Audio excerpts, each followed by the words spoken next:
ढक करके नानात्व का दर्शन कराना, ये माया है। सर्वम खलविदम ब्रह्म नेह नानास्ति किंचन। वेद कहता है ब्रह्म के सिवा किंचन मात्र कुछ और नहीं है। माया का कार्य है ब्रह्म के सिवा और कुछ प्रतीत करवाना, ब्रह्म का अनुभव ना होने देना। सर्वत्र ब्रह्म है, उसको आच्छादित करके और सब कुछ अनुभव कराना। स्त्री पुरुष धन सुख दुख लाभान, ब्रह्म का अनुभव न होने देना। और माया का स्वरूप क्या है?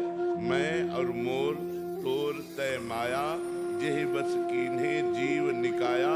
गो गोचर जहाँ लग मन जाई, तो सब माया जानो भाई। माया का स्फुरण जो होता है वो मैं, मेरा, तू, तेरा, और जहाँ तक इंद्रियां और मन जाए सब माया है। आ ब्रह्म स्तंभ पर्यंतम सर्वम मायामयम जगत। सत्यम सत्यम पुनः सत्यम हरेर नामैव केवलम। तिनके से लेकर ब्रह्मलोक तक सब माया द्वारा रचा गया है। सत्य है तो केवल हरि, उनका नाम ब्रह्म वही सत्य है, दूसरा कुछ नहीं है। तो माया क्या है? मैं और मोर, तोर तय माया। इसका विस्तार कितना है? तिनके से लेकर ब्रह्मलोक तक। इसका कार्य क्या है?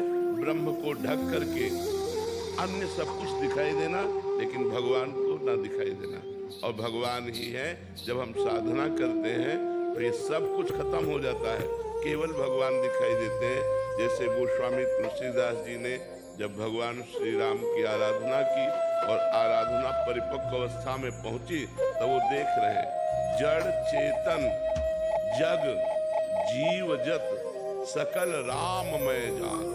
खत्म हो गई माया, सब कुछ राम दिखाई दे रहा। सी राम में सब जग जानी, करो प्रणाम जोर जुग पानी।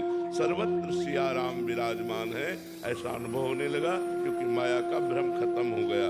तो जब तक माया का भ्रम जैसे गोपी जनों के नेत्रों से खत्म हुआ, तो वो कह रहे हैं जित देखूं तित श्याममयी है। सखी पता नहीं मेरी आंखों को क्या हो गया है, ना स्त्री दिखाई दे रहा, ना पुरुष दिखाई दे रहा, ना जड़ न चैतन। मैं जिधर देखती हूँ मेरा श्याम सुंदर ही खड़ा दिखाई दे रहा है। अब माया खत्म हो गई तो श्याम सुंदर दिखाई देने लगे। माया का पर्दा डाल करके स्वयं भगवान खेल रहे हैं।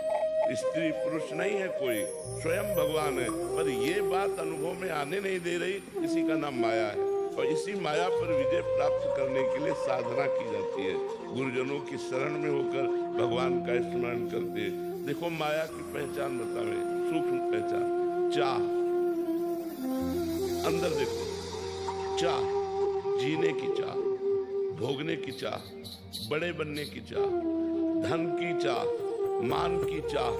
चाह यही माया है। अचाह यही भगवत स्वरूप स्थिति है। जाहि न चाहिए, जाहि न चाहिए कबहु कछु, तुम सन सहज स्नेह बसो निरंतर तासुर। सो राहुल ने किए, जिसे कभी कुछ नहीं चाहिए, कुछ नहीं चाहिए, कुछ नहीं, कुछ नहीं मतलब कुछ नहीं, चाह ही नहीं है, कोई चाह नहीं है। वो साक्षात भगवान है। साक्षात भगवान उसके हृदय में प्रकाशित हो चुके। अब वो नहीं, अब स्वयं भगवान अपना घर बनाकर उसके हृदय में रह रहे। अचाह, जो साधना करके संत महापुरुष भगवान को प्राप्त होते हैं, उनकी स्थिति क्या होती है? सकल कामनाहीन जे, कोई भी कामना नहीं, कोई भी चाहत नहीं। अगर चाहत है तो माया है, चाहत नहीं है तो माया नहीं है। ये सबको रौंदे दे रही है चाह, यही चाह सबको रौंदे दे रही। कोई गलत मार्ग में जा करके चाह कर रहा है, हिंसा के द्वारा, झूठ के द्वारा, चोरी के द्वारा, घूसखोरी के द्वारा। कोई थोड़ा धर्म मार्ग में जाकर चाह कर रहा है, लेकिन धर्म और अधर्म दोनों मार्गों से चलने वाला चाह में ही स्थित है। जो चाह से ऊपर उठ गया वो परम धर्म, प्रेम धर्म या सांख्य धर्म, इनके द्वारा वो भगवान को प्राप्त करता है। तो चाह ही माया है। मैं और मोर तोड़ते माया है। उसका कार्य तिनके से लेकर ब्रह्मलोक तक है, और उसका विस्तार इस बात के लिए है कि भगवान को ढक करके वो नानात्व को प्रकट करती है। वो ये साधना का कार्य है, इस माया के नानात्व को नष्ट करके ब्रह्म का अनुभव करा देना। श्री राम में सब। सब भगवान ही है। ऐसा नंजुड़ा जी, राधे राधे महाराज जी। महाराज जी, साधन करके अवधूत कोटि तक पहुंचा जा सकता है या कोई वो अवतार लेते हैं? नए अवतार नहीं लेते, अवधूत कोटि की स्थिति होती है। जो शरीर का भान भूल जाता है, खान पान विश्राम सब स्थिति भूलकर ब्रह्माकार वृत्ति, तब कब मल निकल रहा है उसको पता नहीं है, कब शरीर से मूत्र निकल रहा है उसको पता नहीं, कब भोजन सामने क्या आ गया उसको पता नहीं, स्वभावश खा रहा है। स्वभावश वो महलों में कोई उसे पड़ा है या फुटपाथ में पड़ा है, कोई अच्छे वस्त्र पहना दिए या फटे पुराने वस्त्र या दिगंबर, उसको कोई शुद्धि नहीं है। वो एक अवस्था है ज्ञान की, ज्ञान की एक अवस्था जिसका नाम अवधूत परमांश है।